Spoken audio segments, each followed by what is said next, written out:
Next point, right, to have a really strong grounding of the fundamentals. So like I mentioned, what's happening today is very, very similar to what is happening in 2016, 2017, 2018. So having a clear understanding of what happened then, what are the properties that did well and did not do so well during that period before the 2018 cooling measures will give you there's a lot of takeaway that you can learn from understanding those trends.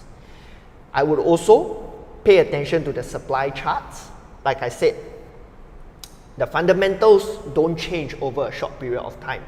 Unlike demand, supply is very inelastic.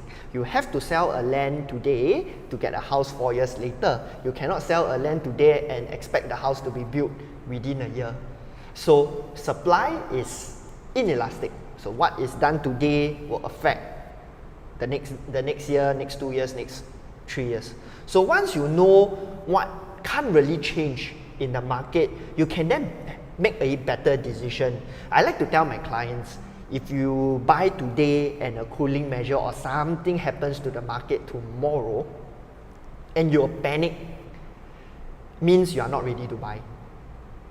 Because if you have understood the fundamentals properly, you know cooling measures are just a pause in the demand, and that prices will continue to go up once the demand flows back into the market. And together we have planned for contingencies like that, plan to still have flexibility in your property plan if something like that happens. So you shouldn't panic if anything happens, because we cannot foresee what's going to happen in the short term, but we have understood what is going to happen in the long term, and anything that happens in the short term do not fundamentally change that. So what are the other things I will look at? Emerging trends in the property market, what we call hidden cooling measures. A lot of people don't know much about this. We talk about that in great detail in my emerging trends video, which similarly will be in the description shortly. Okay, yeah, and so these emerging trends are creating a lot of gaps in the market, gaps that a lot of people somehow don't see, which is why I really urge all of you, all my followers, to go and watch that video and understand these fundamentals, right? The minimum average unit size, the down payment trends moving forward, so that you can see those gaps and then you can make most use of those gaps to your advantage. Hello, sorry to interrupt. We'd like to take the opportunity to thank you for watching the video, and also to share why we do what we do. Is to empower consumers with hard facts and figures, quality research and real-life examples to allow them to make the most informed property decisions. So if you found our videos useful, the only thing we ask for is for you to smash that like and subscribe button so that the YouTube algorithm can push out our videos to more consumers. Thank you, and back to the video. So, and then I take this opportunity to just run through a very quick fundamental, right? Will prices drop if this run stops? Let's say 2 weeks from now, a month from now, some cooling measure comes in. So like I said, cooling measures are a pause in the demand. They do not eliminate demand from the market, because resident household, its numbers are coming up. There's an increase in the number of singles, there's an increase in household income, there's an increase in affluence. So all those are fundamental demand that will not disappear overnight. So that's it, right?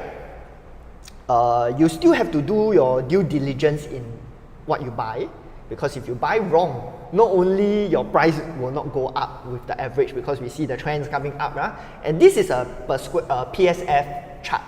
Okay, so it tracks the average per square feet from 2011 to 2021 today. So I'll share some of the fundamental points to look out for in a property in a later chart lah. So still keep a lookout for fundamentals. You buy the wrong fundamental properties, the prices will not, there's no guarantee that prices will go up with the general trends. Okay, let me just drink a cup of water.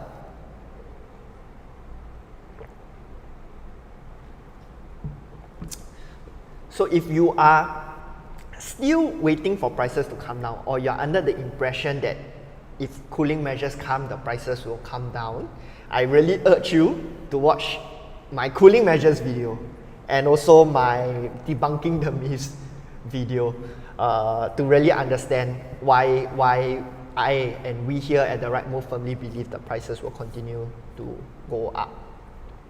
The market is fundamentally different today versus pre-cooling measures, right? I won't go into that much detail, I'll just leave it as that. So we will not see prices correcting the way they did pre-2013 cooling measures lah. So let's just say, even if something happens and the price dips slightly, we have to deal with, number one, low supply in the market today, right? There's just really not much supply in the market. Sellers and developers know that if a cooling measure comes or whatever event, external event comes, they will rather just stop selling than shortchange themselves and sell at a lower price. Make sense? If you are owner and you know that the demand is so high down the road, you would not panic, you will just decide not to sell, which is something that we saw very prevalently during the circuit breaker last year. Many owners just decided to put their listing on hold versus being forced to sell at a low price. So number two, right, I expect down payments to come up, as that is a very possible option for the government to do to control prices. For example, they may increase the amount of down payment required from the 25% today to potentially 30% moving forward. We have already seen this happening in places like Hong Kong, like Korea, where down payments can come up to 50% of the value of the property.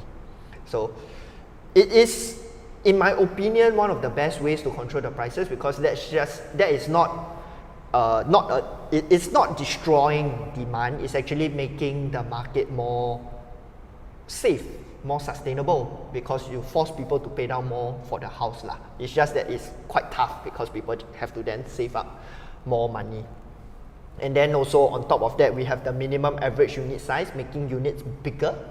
So now that units have to be built bigger, for example, Pasir Ris 8, I just saw the smallest 3-bedroom, I believe, is 1,000 square feet, right? 1,000 square feet, imagine that in Ang Mo Kio. So Ang Mo Kio, 2,000 PSF. So you're going to be seeing $2 million 3-bedrooms in the OCR moving forward. That is what is going to happen, yeah? So that's only going to add on to how much we have to fork out for the same kind of units. More expensive prices, higher down payments. So if word of advice, understand the fundamentals, do your planning, and don't wait for prices to drop, basically. So what are some of the fundamentals that I will look at in a property so that, you know, regardless of anything, these things shouldn't change, right? They should still be easy to sell moving forward. Look out for location, right? Location is still important. Basically, it doesn't have to be, when I say location, it doesn't mean you go to the CC, it has to be in the CCR, it has to be the RCR. Location means near to good schools will be a positive, will be a good point, near to MRTs, and near to a place with high upgrader demand, our favorite term. You have 0.4 locked in, the other 3 points not there can still yield very, very good profits. Case in point, our good friend at High Park.